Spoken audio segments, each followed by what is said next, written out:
Hey guys, Joshua Bane Tech. I've got iCarbons.com carbon skin for the iPad mini.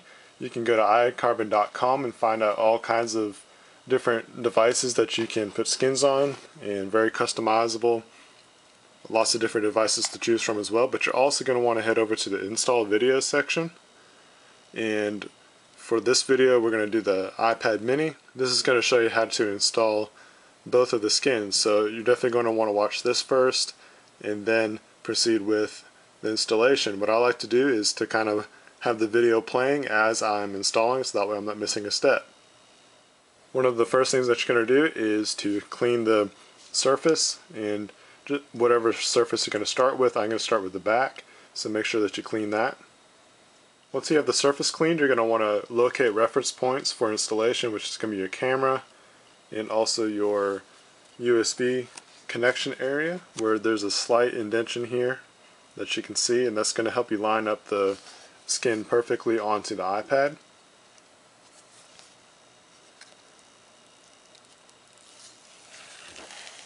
Just peel away the skin, and then you're actually going to want to just peel away the skin, and then you're actually going to reapply it sideways, and this just helps with the installation. Once you have the back installed sideways, again locate your reference points and line up the camera perfectly. Should line up just right. And just kind of place down here. You're going to want to come down to the bottom and make sure that the USB connection area is also centered up. Once you believe that you have it lined up, all you need to do is just smoothly press your fingers against this area. Don't worry about the sides too much just yet.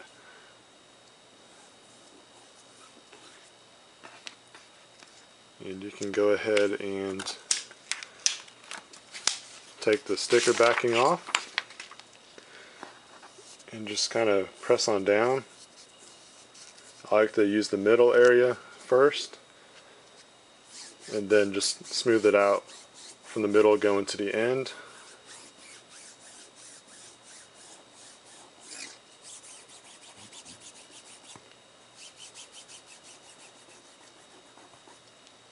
The next step, just go ahead and take your iPad up and start to bend over the sides. And don't worry if it doesn't go all the way down the first time. We're actually about to take a hair blow dryer to it just to help it adhere better and form to the iPad more.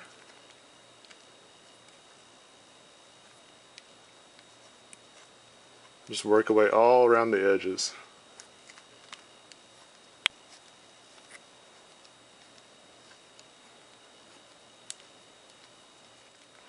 And if you did everything right, your buttons here on the side should line up just right, which they have.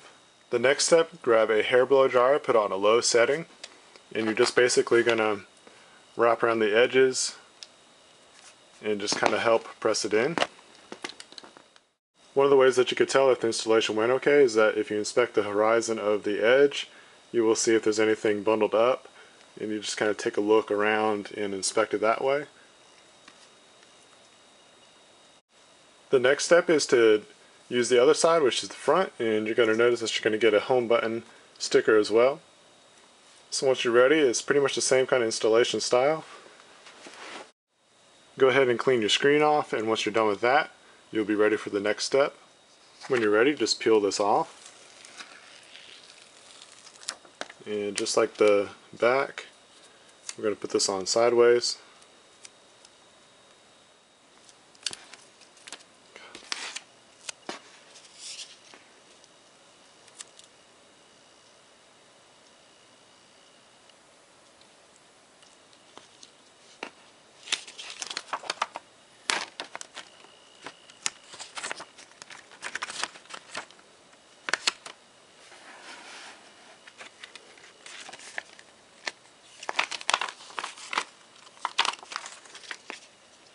What I found to be easiest, rather than stick it onto the paper, is to take the skin like this, just kind of let it rest on there, and then line it up onto the camera. And again, this is one of those things, just take your time. Don't rush it. When you think you have it lined up, just kind of smooth it out. And the hole should line up perfectly with your camera. And then just kind of work these edges on the way down.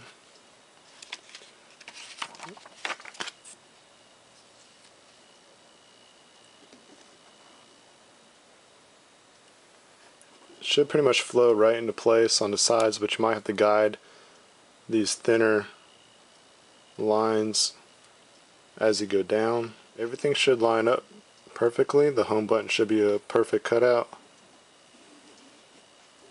And just kind of smooth out the remaining portion. And again, if you have to reapply, just do it as many times as it takes. You don't want to have a poor installation be the permanent deal, so just take your time.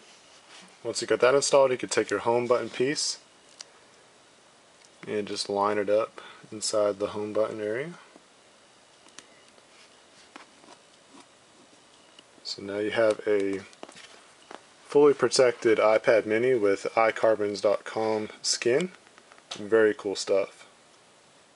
Overall, the installation isn't too bad. It took me a few attempts, especially for the front, to line it up just right. I had to really get close and scope out the camera and make sure that the edge was fully flush.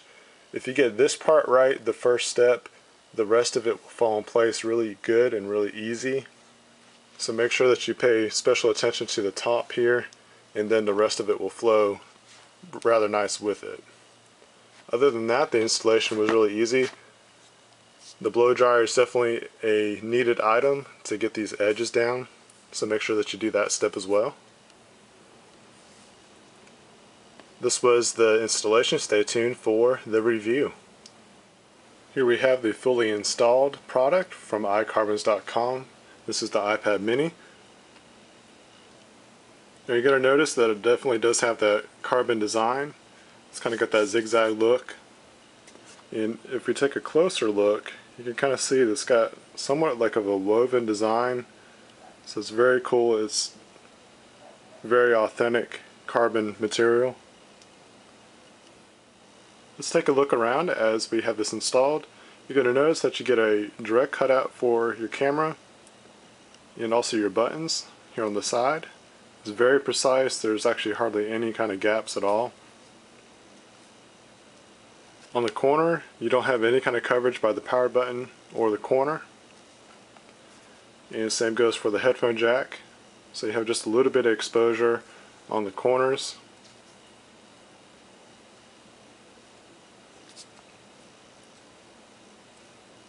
And you have a little bit of exposure here at the bottom, but it leaves it directly accessible to the speakers and also the USB connection.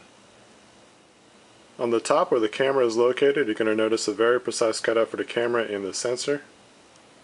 Down at the bottom you have the cover for your home button, so your home button is also protected from scratches. What I would recommend is to get the screen protector that is the companion for this iCarbons skin. You can find it at iCarbons.com. That way you have full complete coverage of your iPad. One of the benefits that I see for this kind of style is that if you don't want to use a case, you still want to have protection. You don't want to get the back scratched. The unfortunate thing about this design of the iPad and along with the iPhone 5 is that that material on the back is very easy to scratch. So you're going to want something to protect it. If you don't like using cases, this is definitely a valid option. And you don't have to get the black solid look here. You actually get a lot of different designs to choose from over at iCarbons.com, such as collegiate teams or just different backgrounds that you might like. But if you want to use a case, this skin is thin enough for most cases to be able to fit inside of it. Here's an example of a flip case leather cover for the iPad mini, and it still works just fine. It still connects to the sides like it's supposed to, so you're just going to have that extra protection if you want to use a case along with this. The skin actually feels good in the hand. It gives a nice grip to it, so that way it just helps with less likelihood to drop it because you have a good hold on it. And if you like to just use it skin without a case, you have a nice protected case, and it actually protects from some drops. So you're going to be protected from decent drops, but not the biggest ones, but you'll also be protected against those bumps and scrapes as well. Be sure to go over to iCarbons.com and check out all the options that you have for all your devices. See what kind of creative combinations you can come up with for the different skins that are available. Be sure to follow Bane Tech on all the social networks, Facebook, Twitter, Google+, and Instagram. Please subscribe to this channel. If you like this video, hit that thumbs up. Until then, this is Josh Bane Tech. I'll see you in the next video.